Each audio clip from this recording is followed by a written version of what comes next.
اعوذ باللہ من الشیطان الرجیم بسم اللہ الرحمن الرحیم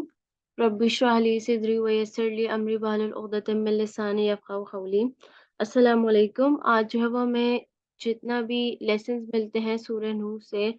وہ ہمیں پڑھنے ہیں۔ اسٹارٹ کرتے ہیں۔ اوکے، سورۃ نوح سے جو ہمیں پہلا لیسن ملتا ہے وہ یہ ہے کہ پیشنس۔ نوح علیہ السلام نے 950 سال اپنی قوم کو جو ہے وہ ٹیچ کرتے رہے، ان کو تبلیغ کا کام کرتے رہے، ان کو دعوت دیتے رہے۔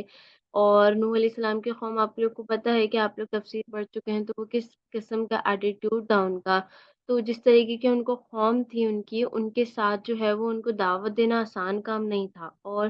950 سال ایک بہت لمبا عرصہ ہوتا ہے۔ تو اس کے لیے انسان کو بہت پیشنس چاہیے ہوتی ہے، صبر کرنا ہوتا ہے، اور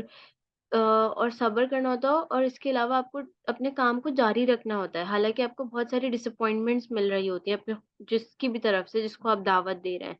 تو بیسیکلی ہمیں اس سے لیسن یہ ملتا ہے کہ ہمیں صبر کرنا ہے، اور جو کیا ہے کہ آپ کو جو بھی ڈس اپوائنٹمنٹس مل رہی ہیں، اٹس اوکے اگر آپ کوئی ایسا کام کر رہے ہیں جو کہ مشکل ہے، اور بٹ آپ کو ڈس اپوائنٹمنٹس بھی مل رہی ہیں، بٹ کیا ہے کہ آپ کو اس کو صبر کے ساتھ کرتے رہنا ہے، کیونکہ نوح علیہ السلام نے بھی یہی کیا تھا، صبر کے ساتھ دعوت دیتے رہے تھے اپنے قوم کو، اور انہوں نے جو ہے وہ صبر کا دامن نہیں چھوڑا تھا۔ نیکسٹ لیسن جو ہے وہ ہے مینرزم۔ نوح علیہ السلام جو ہے وہ انہوں نے حق کی بات کہہ رہے تھے نا، وہ ان کے قوم حق پر نہیں تھی، لیکن نوح علیہ السلام نے مینرز کو اپنے کبھی کمپرومائز نہیں کیا۔ ایسا نہیں تھا کہ وہ حق بات کہہ رہے ہیں تو پھر وہ جو ہے وہ اپنے مینرز کو چھوڑ دیں۔ ایک تمیز ہوتی ہے ہر بات کہنے کی، تو مینرزم کو برقرار رکھتے ہوئے نوح علیہ السلام نے جو ہے وہ حق بات کہی۔ تو اس سے ہمیں یہ لیسن ملتا ہے کہ بھلے ہی آپ کتنی ہی حق بات کہہ رہے ہوں، سیدھے راستے پر ہوں، لیکن اس کا بھی ایک طریقہ ہوتا ہے کہنے کا، تو اس طریقے کو آپ کو نہیں چھوڑنا چاہیے، ان مینرز کو قائم رکھنا چاہیے۔ اس کے علاوہ آ جاتے ہیں رسپانسبلٹی۔ اچھا، نوح علیہ السلام نے بہت ورس سچویشنز فیس کی تھی اپنے قوم کے ساتھ، لیکن اس نوح علیہ السلام نے اس کے باوجود بھی، ان سچویشنز کے باوجود بھی ان کو ریزن نہیں بنا لیا کہ میں تو اپنی رسپانسبلٹی سے چھوڑا ہوں، میں اپنے قوم کو چھوڑا ہوں۔ انہوں نے اپنی رسپانسبلٹی کو کبھی نہیں چھوڑا، حالانکہ ان کو بہت ہی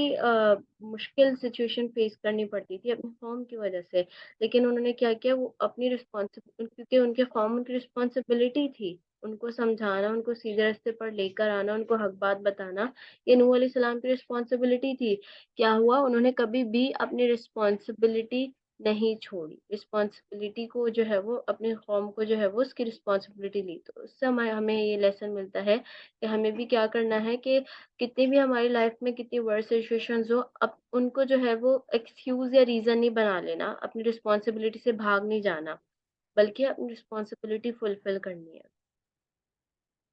نیکسٹ ہمیں نوح علیہ السلام کی تفسیر سے، یا نوح علیہ السلام کی جو سورہ نوح ہے اس سے جو ہمیں لیسن ملتا ہے وہ ہے گریٹفل فار اللہز گائیڈنس۔ نوح علیہ السلام جو تھے وہ ہر حال میں جو ہے انہوں نے اللہ تعالیٰ کا شکر ادا کیا، ہر حال میں بہت شکر گزار بندے تھے وہ، اور حالانکہ ان کے قوم کے بہت تھوڑے سے چند لوگ تھے جو ایمان لے کے آئے تھے، باقی سارے جو ہے وہ ان کے قوم جو ہے وہ عذاب میں مبتلا ہو گئی تھی، لیکن اس کے باوجود بھی نوح علیہ السلام جانتے تھے کہ دنیا کی زندگی بہت چھوٹی ہے، اور جتنی بھی ان کو تکلیفیں یا ہیوملیشن برداشت کرنی پڑ رہی ہے وہ سب ٹیمپریری ہے۔ تو نوح علیہ السلام جو تھے وہ ہر حالت میں اللہ تعالیٰ کی کیا تھے، شکر گزار بندے تھے، اور یہی لیسن ہمیں بھی ملتا ہے کہ ہمیں ہر حالت میں جو ہے وہ شکر گزاری کا رویہ جو ہے وہ اختیار کر کے رکھنا ہے۔ پھر ہمارے پاس آ جاتا ہے ایک اور لیسن جو ہمیں ملتا ہے، دعویٰ میتھڈولوجی، جو بہت امپورٹنٹ ہے۔ نوح علیہ السلام اپنی قوم کو ڈفرینٹ طریقے سے جو ہے وہ ان کی سائیکالوجی کے حساب سے ان کو دعوت دیتے تھے۔ تو ہمیں بھی اس سے یہ لیسن ملتا ہے کہ ہمیں کیا کرنا ہے کہ آپ کو دعویٰ کا کام کرنا ہے، کسی کو کوئی اپنی بات سمجھانی ہے تو وہ انٹیلیجنٹلی آپ کام کریں۔ کیا مطلب کہ آپ اس دوسرے بندے کی سائیکی سمجھیں کہ اس کو کس طریقے سے کیا چیز بہتر سمجھ آ سکتی ہے، تو اسمارٹلی آپ کو جو ہے وہ کرنا ہے کام، جس طریقے سے نوح علیہ السلام نے کیا، وہ انٹیلیجنٹلی اور اسمارٹلی اپنی قوم کو دعوت دے دیتے، ان کی نیڈس کے حساب سے ان کو ایڈریس کر دیتے۔ سو سیم گوز فار اس، اگر ہمیں اپنی کوئی بات کسی دوسرے بندے کو سمجھانی ہے تو ہمیں انٹیلیجنٹلی کام کرنا ہے، اس بندے کی سائیکی سمجھنا ہے، اور یہ بات سمجھنا ہے کہ کیا چیز میں پک کروں گا یا کس چیز سے میں سمجھاؤں گا تو اس کو بہتر سمجھ آئے گا۔ اس کے بعد ہمارے پاس آتا ہے ریپینٹنس، یعنی کہ اگر کوئی شخص جو ہے وہ